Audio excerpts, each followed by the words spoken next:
पौड़ी के श्रीकोट इलाके में देर रात एक बड़ा सड़क हादसा हो गया, जहां एक बेकाबू वाटर टैंकर ने सड़क किनारे बैठी 5 महिलाओं को कुचल दिया। हादसे में अब तक 2 महिलाओं की मौत हो गई है और 3 महिलाएं गंभीर रूप से घायल हो गई हैं, जिन्हें इलाज के लिए अस्पताल में भर्ती कराया गया है। बताया जा रहा है कि सभी महिलाएं महाराष्ट्र की हैं और बद्रीनाथ से दर्शन करने के लिए आई थी। वहीं वाटर टैंकर के ड्राइवर को पुलिस ने गिरफ्तार कर लिया। चढ़ाने के बाद यात्री बैठे हुए थे सामने, यात्री के ऊपर इसने गाड़ी चढ़ाई तो उसके नीचे 2 यात्री आए, पहले से दबे पड़े थे और बगल में एक और लड़की थी, उसके शायद पहिया लगा या जो भी लगा होगा, इतना मुझे नहीं पता, पर मैंने नीचे जो गाड़ी के नीचे देखा हो तो उसमें यात्री दबे हुए थे। ये रोड साइड में बैठे हुए थे, आराम कर रहे थे और एक अनियंत्रित वाहन से दुर्घटना हुई है, जिसमें 2 महिलाओं की तो ऑन स्पॉट डेथ हो गई है। बाकी 3 महिलाएं जो घायल अवस्था में हमारे इमरजेंसी विभाग में लाई गई, तो हमारी सर्जरी की टीम ने, ऑर्थो की टीम ने और हमारी इमरजेंसी टीम ने सभी लोगों ने उनको फर्स्ट एड दिया है। वो तीनों जो लेडीज़ हैं वो स्टेबल कंडीशन में हैं। और ज्यादा जानकारी के साथ में पौड़ी से संवाददाता आलोक रावत जुड़ गए हैं। आलोक, कैसे हुआ ये हादसा और जो 5 महिलाएं थी, क्या एक ही परिवार की हैं? देखिए, बताना चाहूंगा कि ये जो लोग हैं ये 4 धाम की यात्रा करने के बाद अब महाराष्ट्र लौट रहे थे और श्रीनगर में ये एक होटल में रुके हुए थे। रात का समय था और कुछ समय ये सड़क किनारे व्यतीत कर रहे थे। इसी दौरान एक जो वाटर टैंकर है अनियंत्रित होकर इसने दीवार को भी तोड़ा और करीब 5 महिलाओं को कुचला। इसके साथ साथ एक आवारा गाय को भी इससे पहले ये कुचल चुका था और इसमें जो 2 महिलाएं हैं, इनमें से एक महिला ने तो ऑन द स्पॉट ही दम तोड़ दिया और इसके बाद जो एक घायल महिला थी उसने अस्पताल, जो बेस चिकित्सालय जहां उपचार चल रहा था, वहां जो महिला है उसने दम तोड़ा। कुल 2 महिलाओं की इस हादसे में मौत हुई है और ये जो 3 महिलाएं हैं ये घायल हैं, किसी के पाँव में फ्रैक्चर है, किसको और चोटें हैं। तो कहीं ना कहीं एक बड़ा हादसा है और ये जो सारा जो ये एक ही परिवार है और महाराष्ट्र के ये लोग रहने वाले थे और आज इन्होंने महाराष्ट्र लौटा था, लेकिन इससे पहले एक बड़ा हादसा यहाँ पे हो गया है। जी, जानकारी देने के लिए बहुत शुक्रिया आलोक आपका।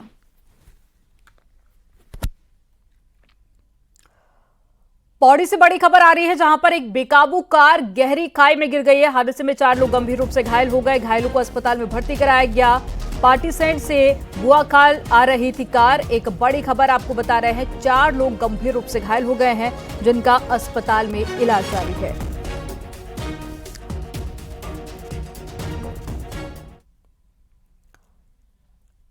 देहरादून में मंगलवार को पुष्कर धामी कैबिनेट में बड़ा फैसला लिया गया। कैबिनेट की बैठक हुई, जिसमें 36 बड़े फैसलों पर मोहर लग गई है। पिथौरागढ़ और साथ ही अल्मोड़ा नगर पालिका को नगर निगम बनाने का बड़ा फैसला लिया गया। हालांकि नगर पालिका ने नगर निगम बनाने के दौरान सीमा का विस्तार नहीं किया जाएगा, ये भी फैसला लिया। वहीं डोईवाला नगर पालिका को भी अपग्रेड करके ग्रेड 1 का दर्जा दिया गया है। निकायों में ओबीसी आरक्षण एक्ट के लिए सीएम धामी को अधिकृत किया गया है। राज्य के सभी 13 जिलों में बुजुर्ग आवास गृह बनाने का फैसला लिया गया। जेल में बंदी की मौत पर मुआवजा 2 लाख से बढ़ाकर 5 लाख रुपए किया गया। कोटद्वार में सेंट्रल स्कूल के लिए मुफ्त जमीन देने का भी फैसला लिया गया। इसके अलावा रामनगर समेत कुछ अन्य नगर पालिका की सीमा विस्तार को हरी झंडी दिखाई गई। पिथौरागढ़ और अल्मोड़ा, इनको हमने नगर निगम की मान्यता दी है, यानी कि कैबिनेट ने इसको पारित किया है। डोईवाला जो सी ग्रेड की हमारी जो नगर पालिका थी, उसको C1 में लाने का हमने काम किया है। और इसी प्रकार हमारे यहाँ जो निकाय का जो चुनाव की दृष्टि से हम बात कर रहे हैं, उसको भी हम लोग अब कोशिश कर रहे हैं कि बहुत जल्द हम निकाय चुनाव कराने के लिए। रुड़की में सीएम पुष्कर सिंह धामी तिरंगा बाइक रैली में शामिल हुए और इस दौरान सीएम धामी ने खुद बाइक चलाई। तिरंगा यात्रा में बीजेपी के सैकड़ों कार्यकर्ता शामिल हुए। तिरंगा बाइक रैली मुख्य बाजार से होते हुए नगर निगम पुल तक पहुंची और फिर महाराणा प्रताप चौक पर तिरंगा बाइक रैली का समापन हुआ और मुख्यमंत्री ने लोगों का अभिवादन भी किया। इस दौरान बीजेपी ने लोगों से तिरंगा अभियान से जुड़ने की अपील की और लोगों से घरों पर तिरंगा लगाने के लिए भी कहा।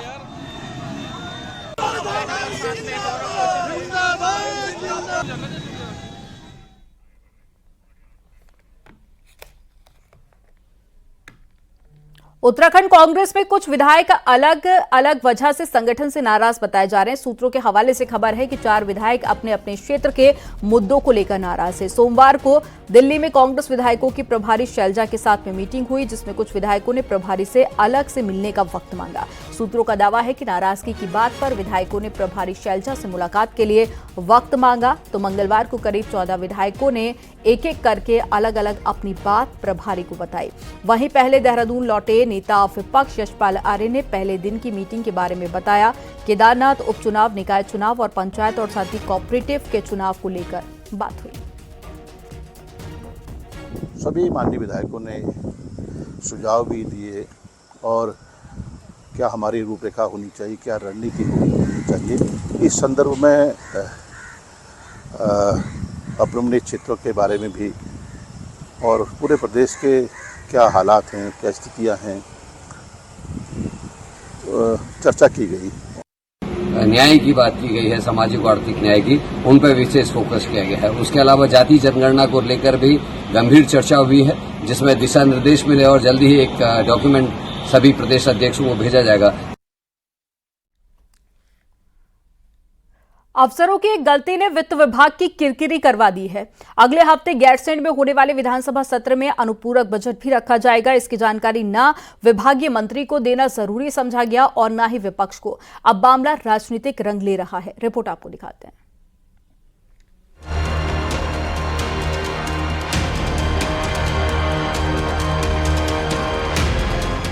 अगले बुधवार से गैरसैंण में होने जा रहे विधानसभा सत्र में अनुपूरक बजट यानी विभागों को खर्च के लिए बजट देने का मसौदा भी पटल पर रखा जाएगा। किसी भी राज्य के लिए ये महत्वपूर्ण घटना है। सूत्रों के अनुसार वित्त मंत्री प्रेमचंद अग्रवाल, जो संसदीय कार्य मंत्री भी हैं, उनको वित्त विभाग ने अनुपूरक बजट के लिए बताना जरूरी नहीं समझा। न्यूज 18 से इस बाबत मंत्री ने ऑन रिकॉर्ड बोलने से मना कर दिया। यहाँ तक तो ठीक था, नेता विपक्ष यशपाल आर्य की बात सुनकर आप और चौंक जाएंगे। यशपाल आर्य के मुताबिक शासन के अफसरों ने जो 3 दिन के सत्र का एजेंडा दिया, उसमें भी कहीं अनुपूरक बजट का जिक्र नहीं है। वहीं पूर्व मुख्यमंत्री हरीश रावत ने कहा कि बिना वित्त मंत्री की मंजूरी के आखिर अनुपूरक बजट का प्रस्ताव बना कैसे। एजेंडा दिया गया है इन्होंने, उसमें कहीं पर उल्लेख नहीं है। बाद में मालूम हुआ, जानकारी हुई कि अनुपूरक बजट भी पेश किया जा रहा है, तो इस बात दुर्भाग्यपूर्ण स्थिति है। और सरकार की में जो प्रमुख लोग हैं, संसदीय कार्य मंत्री जी हैं, उनको भी जानकारी नहीं है कि और वित्त मंत्री भी हैं, उनको भी जानकारी नहीं है कि अनुपूरक बजट पेश किया जा रहा है। बड़ी अजीबोगरीब स्थिति है। उनकी सहमति होनी चाहिए। वित्त मंत्री की सहमति के बिना आप कागजी कैसे आगे बढ़ाएंगे? आपने विधेयक बनाया कैसे? जब वित्त मंत्री से ये तो कहोगे मंत्री जी हम अनुपूरक बजट लाना पड़ेगा और वो बताएंगे क्या करना है, उनसे पूछ करके तभी तो ड्राफ्ट बनाओगे ना। तो पूछ ही नहीं रहा है तो भाई प्रेमचंद जी, अब क्या कह सकता हूँ। अनुपूरक बजट में बाकी बचे वक्त के लिए विभागों को पैसा मिलेगा, ये कोई छोटा काम नहीं है। लोअर लेवल के अफसरों से लेकर हाई लेवल अफसरों तक इस पर चर्चा होती है। जाहिर है सचिव वित्त दिलीप जावलकर और अपर मुख्य सचिव आनंद वर्धन ने भी इसे देखा होगा। अनुपूरक बजट पर बात हुई होगी। तो आखिर ऐसा क्यों हुआ? इतने जिम्मेदार अफसरों ने वित्त मंत्री को कुछ नहीं बताया। हालांकि पूर्व मंत्री और सीनियर विधायक खजान दास ने इसे अफसर और मंत्री जी के बीच कंफ्यूजन बताया। बजट तो आना ही चाहिए और आएगा भी, तो मुझे लगता है कि कुछ गलतफहमियां पैदा हुई होगी, जिस कारण बस अधिकारियों के द्वारा वित्त मंत्री को तो सारा ही मालूम रहता है और वित्त मंत्री भी है और साथ साथ में संसदीय कार्य मंत्री भी है। तो मुझे लगता है कि ये कहीं न कहीं कम्युनिकेशन गैप की इसमें रहा होगा। उत्तराखंड में अक्सर अफसरशाही की मनमानी की बात सामने आती रहती है। अब ताजा मामला क्या इस ओर इशारा करता है या ये महज एक चूक है? इसका जवाब जाहिर तौर पर अफसरों के पास नहीं है। Bureau report, news 18। कुमाऊं के इलाकों में भी वक्फ बोर्ड की कई संपत्तियां हैं। इसमें से कई संपत्तियां तो भू माफियाओं के कब्जे में है, लेकिन बोर्ड इन संपत्तियों को माफिया के कब्जे से खाली नहीं करा पा रहा। कई माफिया तो वक्फ की संपत्तियों को बेच भी चुके हैं, लेकिन इसके बावजूद भी कोई कार्रवाई नहीं की गई है। और ज्यादा जानकारी के साथ में हल्द्वानी से शैलेंद्र नेगी लाइव जुड़ गए हैं। शैलेंद्र का रुख कर लेते हैं। शैलेंद्र, वक्फ बोर्ड की कई संपत्तियां, लेकिन उसके बावजूद भी कार्रवाई नहीं की गई है। आखिर क्या इसके पीछे बड़ी वजह मानी जा रही है? और अब क्योंकि इस पूरे मामले को लेकर केंद्र सरकार भी काफी एक्टिव हो गई है, तो ऐसे में अभी मौजूदा स्थिति क्या बनी हुई है? देखिए, जरूर केंद्र सरकार जो नया कानून लाने के लिए जा रही है वक्फ को लेकर के, उससे एक नई उम्मीद जो है उत्तराखंड के में जो वक्फ की संपत्तियां हैं जो बिखरी पड़ी हैं चारों तरफ, उनके भी ऑर्गेनाइज होने का एक तरह से रास्ता खुल गया है। और कुमाऊं का विशेष तौर पर बात करें तो हल्द्वानी से लेकर उधम सिंह नगर, काशीपुर, उसके अलावा जो पहाड़ के इलाके हैं, नैनीताल का जो पहाड़ का इलाका है, जिसमें रामगढ़ का विशेष तौर पर इलाका है जहां से बिल्कुल हिमालय बहुत साफ साफ दिखता है, वहां पर वक्फ की बहुत बड़ी संख्या में जो है वक्फ की संपत्तियां हैं। लेकिन इन संपत्तियों पर जो बड़े माफिया हैं, बड़े जो राजनीतिक माफिया हैं, उन्होंने कब्जा कर लिया है। जो प्रॉपर्टी का कारोबार करते हैं ये राजनीतिक लोग, उन्होंने इस पर कब्जा कर रखा है। और जो वक्फ के जुड़े हुए लोग हैं, जो कि सचिव लेवल के लोग हैं, जिनके पास कुछ कुछ संपत्तियां होती हैं देखने के लिए, देखरेख के लिए, वो इस पर लगातार शिकायतें करते रहते हैं। लेकिन इसके बावजूद कोई बहुत ज्यादा स्ट्रॉन्ग कार्रवाई नहीं होती है। और जो भू माफिया हैं वो लगातार वक्फ की जमीन पर एक तरीके से निगाह बनाए हुए हैं। और कई सारी ऐसी जमीनें हैं जहां से हिमालयन व्यूज दिखता है, या फिर जो प्राइम कमर्शियल लोकेशन वाली जमीनें हैं उनको बकायदा ये भूमाफिया सेल भी कर चुका है। लेकिन सबसे बड़ी दिक्कत यह है कि वक्फ के रिकॉर्ड में बहुत सारी ऐसी जमीनें हैं जिनको अपडेट नहीं किया गया है, यानी वो वक्फ के रिकॉर्ड्स में बहुत पुराने समय से चढ़ती हुई आ रही हैं। लेकिन अब जो लगातार जो वक्फ बोर्ड का गठन आगे हुआ उसमें जो नए लोग आए हैं उनको इन सारे अपडेट्स की जानकारी नहीं है, जिसके कारण जो भूमाफिया है वो लगातार इन पर कब्जा करते जा रहे हैं। तो ऐसे में हल्द्वानी का मेन बाजार हो या फिर जो प्राइम टूरिज्म की लोकेशन वाली बिल्कुल। अब शैलेंद्र, उम्मीद तो जरूर जगी है कि जब ये कानून बन जाएगा उसके बाद में कोई बड़ा फैसला हो सकता है। जानकारी देने के लिए बहुत शुक्रिया आपका। और हरिद्वार में हर की पैड़ी कॉरिडोर पर घमासान मचा हुआ है। कांग्रेस जन जागरण यात्रा निकाल रही है, बीजेपी शुद्धिकरण अभियान चला रही है। और आज कांग्रेस प्रदेश अध्यक्ष करण माहरा हरिद्वार पहुंचेंगे, जन आक्रोश सभा में शामिल होंगे और साथ ही तमाम कार्यकर्ताओं और साथी जनता को संबोधित भी करेंगे। और ज्यादा जानकारी के साथ में हरिद्वार से पुलकित शुक्ला जुड़ गए हैं। पुलकित का रुख कर लेते हैं। पुलकित, क्या तैयारी है, क्योंकि कांग्रेस हो या फिर बीजेपी, दोनों ही पार्टियां काफी एक्टिव हैं? थे इसके लिए शासन के स्तर पर जो है बैठकों का दौर चल रहा है। और जो व्यापारियों की ओर से इसका लगातार विरोध किया जा रहा था, हरिद्वार के जो स्थानीय व्यापारी अन्य संगठन थे उनके साथ भी कई बैठकें हो चुकी हैं। और मुख्यमंत्री पुष्कर सिंह धामी का इसमें यह कहना है कि सभी जो स्टेक होल्डर्स हैं उन सभी को सुझावों को शामिल किया जाएगा, उसके बाद ही कोई योजना धरातल पर उतारी जाएगी। लेकिन पिछले कुछ दिनों से इस पूरे विरोध और समर्थन के दौर में भाजपा और कांग्रेस भी इसमें कूद गए हैं, क्योंकि कांग्रेस इसमें एक 6 दिवसीय यात्रा चला रही है, जनजागरण यात्रा, जिसमें वो हरिद्वार के अलग अलग इलाकों में कांग्रेस के कार्यकर्ता यात्रा निकाल रहे हैं और व्यापारियों के साथ संवाद कर रहे हैं। और उसके बाद जो भाजपा के नेता है, भाजपा नेता जिस क्षेत्र से कांग्रेस यात्रा निकाल रही है उसमें शुद्धिकरण कर रहे हैं। तो मतलब जो कॉरिडोर की जो मुद्दा है वो हरिद्वार के लोगों के लिए एक, हरिद्वार में कांग्रेस और भाजपा के लोगों के लिए एक राजनीति का एक नया मुद्दा बन गया है, नया हथियार बन गया है। तो आज कांग्रेस की एक यात्रा का समापन कार्यक्रम है, जिसमें हरिद्वार में एक जन आक्रोश सभा के नाम से कार्यक्रम किया जाएगा। इसमें कांग्रेस के प्रदेश अध्यक्ष करण माहरा वो भी इसमें शामिल होने के लिए पहुंचेंगे और आज कार्यक्रम का पूरी तरह से समापन होगा। तो पिछले एक सप्ताह से ज्यादा का समय हो गया जब सड़कों के ऊपर भाजपा और कांग्रेस के ऊपर इस कॉरिडोर के लेकर जो है इस पर राजनीति की जा रही है और ये मामला और भी ज्यादा फिलहाल करवा चुका है। जी, जानकारी देने के लिए बहुत शुक्रिया पुलकित आपका। और उत्तरकाशी में बड़कोट के उपराड़ी में बाबा बौखनाग के प्राचीन मंदिर की प्राण प्रतिष्ठा की गई, जिसमें बीजेपी के प्रदेश अध्यक्ष महेंद्र भट्ट भी शामिल हुए। और इस दौरान हजारों श्रद्धालुओं ने बौखनाग का आशीर्वाद लिया। बाबा बौखनाग की उत्सव डोली के साथ में भगवती माता की उत्सव डोली के भी लिए श्रद्धालु दर्शन करने के लिए पहुंचे थे। और मंदिर में स्थानीय कलाकारों ने भव्य परफॉर्मेंस भी दी। और ये साथ ही तस्वीरें आपको दिखा रहे हैं जब प्राण प्रतिष्ठा के दौरान में महेंद्र भट्ट शामिल हुए थे। और इस दौरान टोली भी निकाली गई जिसमें बड़ी संख्या में उत्तराखंड के लोग शामिल हुए। आज में ईश्वर के आशीर्वाद से और साथ ही अब बात कर लेते हैं मौसम के अलर्ट को लेकर। तो मौसम विभाग ने आज के लिए सभी 13 जिलों में तेज बारिश का येलो अलर्ट जारी कर दिया है। इसके साथ ही कहीं कहीं भारी बारिश भी हो सकती है। वहीं पहाड़ों में अनावश्यक यात्रा से बचने के लिए सलाह भी दी गई है। और इससे पहले भी देखा गया था उत्तराखंड में तेज बारिश के चलते लोगों को तमाम दिक्कतों का सामना करना पड़ा था। अब एक बार फिर से मौसम विभाग की तरफ से अलर्ट जारी कर दिया गया है। तो आज कई जिलों में तेज बारिश हो सकती है।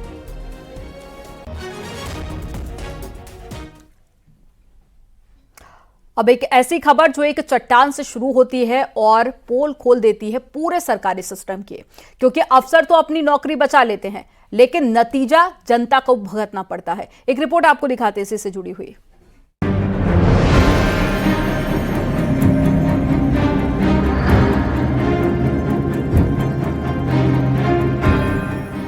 ये कोई चमत्कारी पत्थर नहीं है, लेकिन इसका चमत्कार ऐसा है कि राजस्व विभाग से लेकर पीडब्ल्यूडी, वन विभाग, ग्राम पंचायत सब जमा हो गए, लेकिन इस पत्थर पर कोई हाथ लगाने को तैयार नहीं। ये पूरा मामला देहरादून में चकराता कालसी रोड का है। 27 जुलाई को बारिश हुई तो रोड से करीब 300 मीटर ऊपर भारी बोल्डर पहाड़ी से खिसका और फिर अटक गया। अब ये भारी बोल्डर किसी भी वक्त लुढ़क कर रोड पर बने पुल को ध्वस्त कर सकता है, लिहाजा बोल्डर को हटाने की बात कही गई।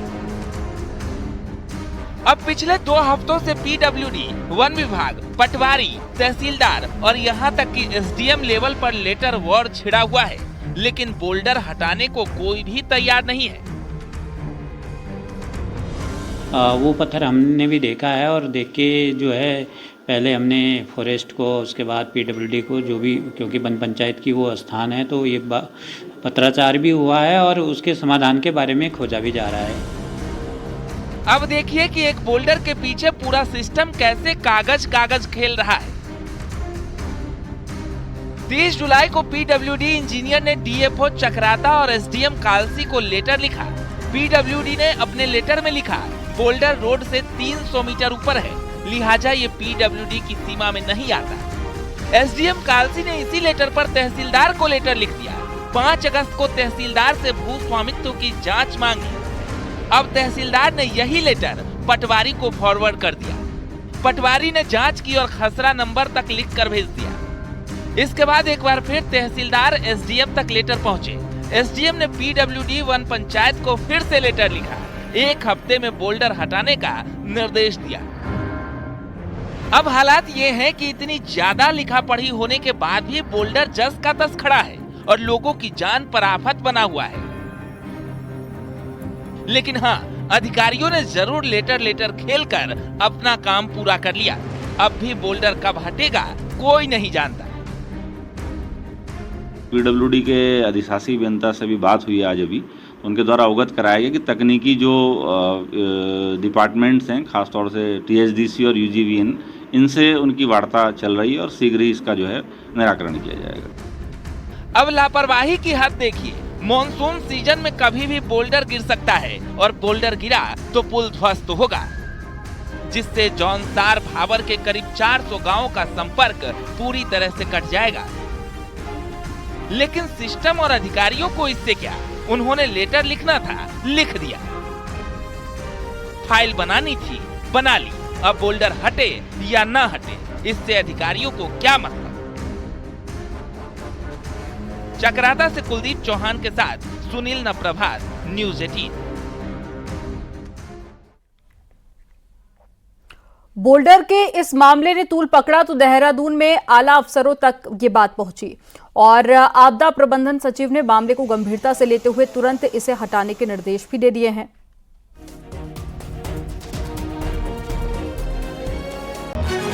जिलाधिकारी से और एसडीएम से बात हुई है, पीडब्ल्यूडी के लोगों से बात हुई है, वो सभी को बता दिया गया है कि मामला गंभीर है और अगर वो पत्थर गिरता है नीचे तो पुल को खतरा हो सकता है, इसलिए और काफ़ी ज़्यादा गांवों का संपर्क टूटने की आशंका है, इसलिए बड़ी सावधानी के साथ इसमें कार्रवाई के निर्देश दिए गए हैं।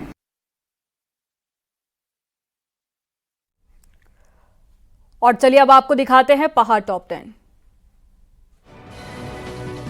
जोशीमठ में विष्णुघाट परियोजना पर एनडीएमए ने अपनी रिपोर्ट सरकार को सौंप दी है और इस पर फैसला सरकार को लेना है, जिस पर सरकार ने हाईकोर्ट से 2 हफ्ते में जवाब मांगा।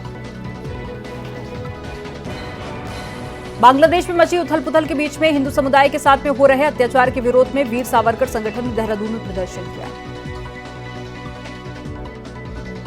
बांग्लादेश में हिंदुओं पर हो रहे अत्याचार के विरोध में विकासनगर में हिंदू संगठन ने पदयात्रा निकाली।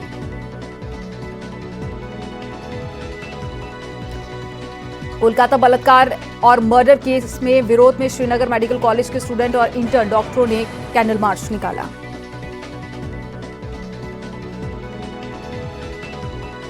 रामनगर नगर पालिका जनता पर टैक्स लगाने की तैयारी कर रही है। ये टैक्स सर्किल रेट के हिसाब से लगाया जाएगा। बागेश्वर में डीएम ने आपदा प्रभावित इलाकों का जायजा लिया। बारिश से जिलों में करीब 83 करोड़ का नुकसान हुआ है।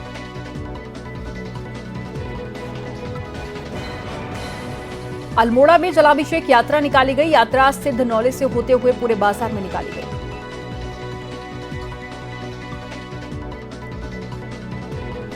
अल्मोड़ा में अगस्त क्रांति दिवस से स्वतंत्रता दिवस तक शहीद स्मारकों की सफाई का कार्यक्रम बीजेपी युवा मोर्चा कर रही है।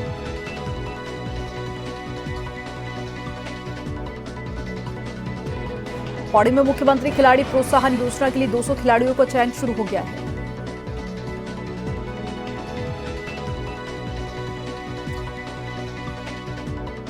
बागेश्वर के भीड़ी गांव में लोगों ने खड़िया खनन के खिलाफ कलेक्ट्रेट में प्रदर्शन किया। लोगों ने खड़िया खदान से गांव को खतरा बताया।